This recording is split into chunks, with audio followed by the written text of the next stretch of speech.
Сквозь ливень, град, разминками, чтобы согреться и немного испугать непогоду. Так, сегодня активисты начали акцию памяти. Саженцы яблони и сирени, настоящие символы победы, появились в одноименном парке. Мы создаем как раз-таки такой живой памятник, который из года в год будет цвести, из года в год будет расти, увеличиваться, и будет таким народным живым памятником. Сажаю это память моего дедушки. Руками бывших военных в память о погибших заместитель капитана подводной атомной лодки Хамид Абдулазянов сажает свою яблоню за деда. Вот кого уж точно погода не заставит отступать.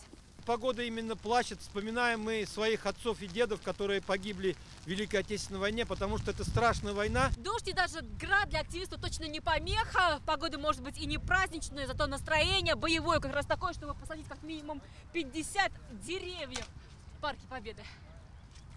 К сожалению, ветеранов все меньше и меньше, а эти деревья – это наша память, то есть годами они растут, и память тоже наша остается. Яблони выбраны тоже не случайно. Лунка за лункой 50 саженцев заполнили аллеи парка. Деревья не только в память о воевавших в Великую Отечественную, но и о современных героях. Муж Гузель Ахметшиной, герой России, погиб в прошлом году в Сирии. Я дала слово, что буду участвовать в любом мероприятии, буду хранить память о нем, чтобы наше поколение, наши дети, наши внуки, чтобы они всегда помнили. Теперь остается только дождаться, когда яблони и сирень зацветут, тогда ароматы победы можно будет вдохнуть полной грудью. Альбина Минибаева, Азат Самигуллин, ТНВ, Казань.